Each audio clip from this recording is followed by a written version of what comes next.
રાજુલાના Vavera road નજીક વાડી વિસ્તારમાં બે મહાકાય અજગર નીકળ્યા। વિપિનભાઈ લહેરીની વાડીમાં બે મહાકાય અજગર દેખાયા। અજગર નીકળતા અફરાતફરીનો માહોલ સર્જાયો। સ્થાનિકોએ રાજુલા આરએફઓ વેગડાને જાણ કરાતા તાત્કાલિક રેસ્ક્યુ ટીમ ઘટના સ્થળે પહોંચી। રેસ્ક્યુ ટીમ દ્વારા બંને મહાકાય અજગરનું રેસ્ક્યુ કરી જંગલ તરફ મુક્ત કર્યા। રાજુલા વન વિભાગની ટીમની કામગીરી આગેવાનોએ બિરદાવી। Reporter Sanjay Vaghela, Gujarat crime news, Amreli.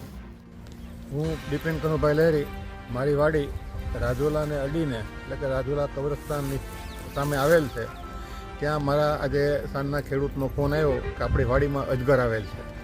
એટલે મેં વિપુલભાઈ લહેરીને જાણ કરી, એવો જંગલ ખાતાને જાણ કરી। જંગલ ખાતાની રેસ્ક્યુ ટીમ તરત જ વાડી આવી અને અજગરની શોધખોળ કરતા એકને બદલે બે નર અને માદા બંને અહીંથી મળેલ છે, જે એ લોકોએ રેસ્ક્યુ કરી ને જંગલમાં છોડવા માટે લઈ ગયા છે।